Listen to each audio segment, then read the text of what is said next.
Good morning everyone. क्षितिज भाग 2 कक्षा 10 के लिए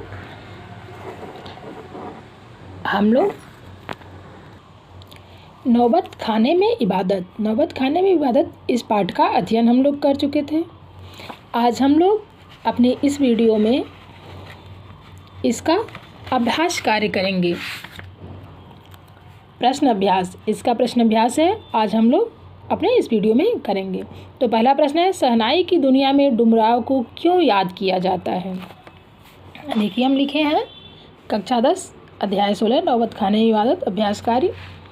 तो इसके पहले प्रश्न का उत्तर है, शहनाई की रीढ़ जिस नरकट से बनती है वह डुमराव के पास सोन नदी के किनारे पर पाई जाती है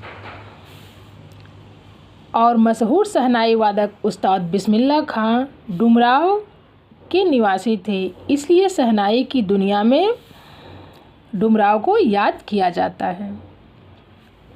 दूसरा प्रश्न है, देखते हैं, बिस्मिल्लाह खां को शहनाई की मांगलिक ध्वनि का नायक क्यों कहा जाता है। तो दूसरा प्रश्न है, बिस्मिल्लाह खां ने 80 बरस तक लगातार शहनाई बजाने का रियाज किया था। उनकी पांचों वक्त की नमाज में वे खुदा से केवल एक चीज़ मांगा करते थे, सच्चा सुर। उनकी शहनाई की दुनिया में जब वो रियाज करते थे और उसके बाद पांचों वक्त की नमाज करते थे तो केवल खुदा से सच्चा सुर मांगते थे। शहनाई और सच्चे सुर के प्रति उनकी इतनी गहन श्रद्धा के कारण ही वे अपनी अमिट पहचान बना पाए हैं और शहनाई का अवधि पारंपरिक लोकगीतों और चैती कजरी के संबंध में है। सभी मांगलिक अवसरों पर शहनाई बजती है। भारत में जितने भी शहनाई वादक हुए हैं उनमें बिस्मिल्लाह खां का स्थान सर्वोपरि है, इसीलिए इन्हें शहनाई की मांगलिक ध्वनि का नायक कहते हैं।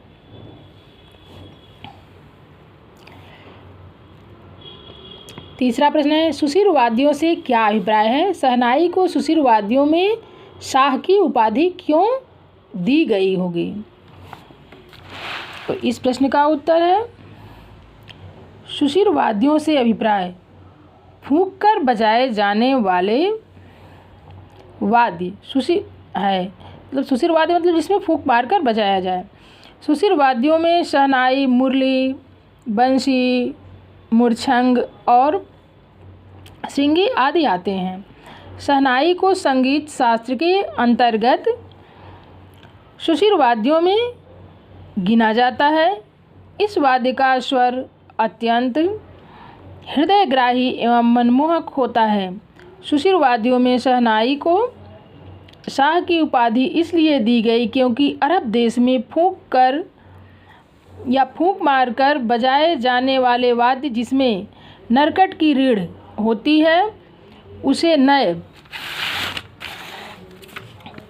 कहते हैं। शहनाई को शाहनेय कहा जाता है, अर्थात सुशीर वाद्यों में शाह अपनी इन विशेषताओं के कारण शहनाई सुशीर वाद्यों में शाह अर्थात सर्वश्रेष्ठ माना जाता है।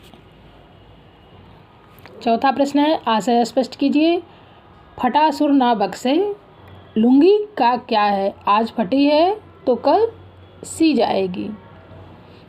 इसका आशय स्पष्ट करना है। चौथा प्रश्न आइए देखिए, चौथे का बिस्मिल्लाह खां जिस मुकाम पर पहुँचे थे वह उनकी शहनाई वादन में दक्षता के कारण ही संभव हो पाया था। ऐसे में उनके लिए ऊपरी पहनावे का बहुत महत्व नहीं था, इसीलिए वो कहे थे कि भगवान अगर या खुदा अगर दे तो फटा सुर ना दे, फटी लूँगी आज तो है कल फिर सिल जाएगी। दूसरा प्रश्न है, मेरे मालिक सुर बख्श दे, सुर में वह तासीर पैदा कर कि आँखों से सच्चे मोती की तरह अनगढ़ आंसू निकल आए।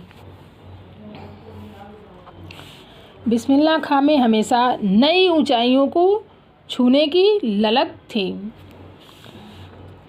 ताउम्र वे एक अच्छे छात्र बनकर सीखते ही रहे, इसलिए वे हमेशा अपने खुदा से अच्छे सुर की दुआ मांगते थे। और दुआ मांगते थे तो कहते थे कि इतना अच्छा सुर हो कि जिससे सच्चे आँखों से सच्चे आंसू निकलें, उसमें बनावटीपन ना हो। 5वां प्रश्न है, काशी में हो रहे कौन से परिवर्तन बिस्मिल्लाह खां को व्यथित करते थे? इसका उत्तर है, काशी में पारंपरिक खाना मिलना बंद हो गया। सारी चीज़ों में मिलावट तथा दिखावा शामिल हो गया था। उसमें वो पुरानी वाली बात नहीं है। अब लोगों में अदब और शिद्दत की भारी कमी दिखाई देती है। गायक अपने संगीतकारों को इज्जत नहीं देते। बिस्मिल्लाह खां को यही कमी व्यथित करती थी या बेचैन करती थी या अखरती थी।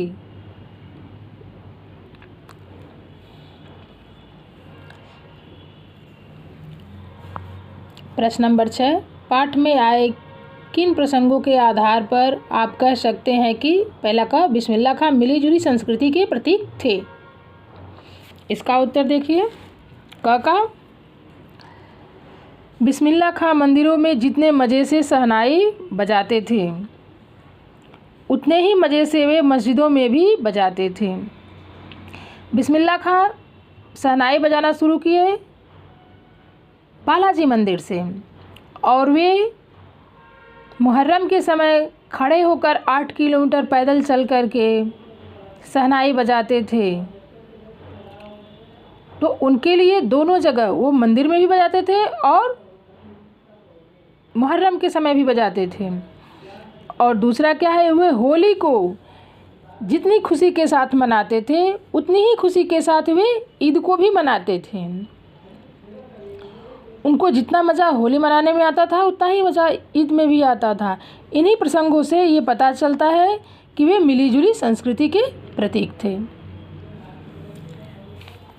अब इसका ख है, छठे का ख, वे वास्तविक अर्थों में एक सच्चे इंसान थे। इसका उत्तर देखते हैं। बिस्मिल्लाह खां बड़ी शिद्दत के साथ रियाज करते थे। उनकी हंसी में बच्चों जैसी सुलभता थी। जब कोई उनकी फटी लुंगी देखकर टोकता तो वे गुस्सा या क्रोधित नहीं होते थे। इन सब बातों से पता चलता है कि वे वास्तविक अर्थों में सच्चे इंसान थे। 7वां प्रश्न है, बिस्मिल्लाह खां के जीवन से जुड़ी उन घटनाओं और व्यक्तियों का उल्लेख करें जिन्होंने उनकी संगीत साधना को समृद्ध किया। तो बचपन में, इसका उत्तर है 7वें प्रश्न का, बचपन में अपने नाना और मामा लोगों को शहनाई बजाते देखते थे। कभी कभी वे अपने नाना का शहनाई बजाने के चक्कर में जिस बैठक में वो बैठकर बजाते थे, उसमें धावा भी बोलते थे और उनकी मीठी वाली शहनाई ढूंढते थे। जब उनके मामू शहनाई बजाते हुए सम पर आते थे, मतलब बहुत अच्छा बजाने लगते थे, तो वे पत्थर पटकते थे। उनको शाबाशी देने का और कुछ नहीं आइडिया था, तो वो पत्थर पटकते थे। और जब वे जाते थे तो उसमें रसूलन भाई और बतूलन भाई को देखते थे गाना गाते हुए। ये सारी घटनाएं, ये लोग ऐसे हैं, ये सब घटनाएं उन्हें उनकी संगीत साधना को समृद्ध किया है।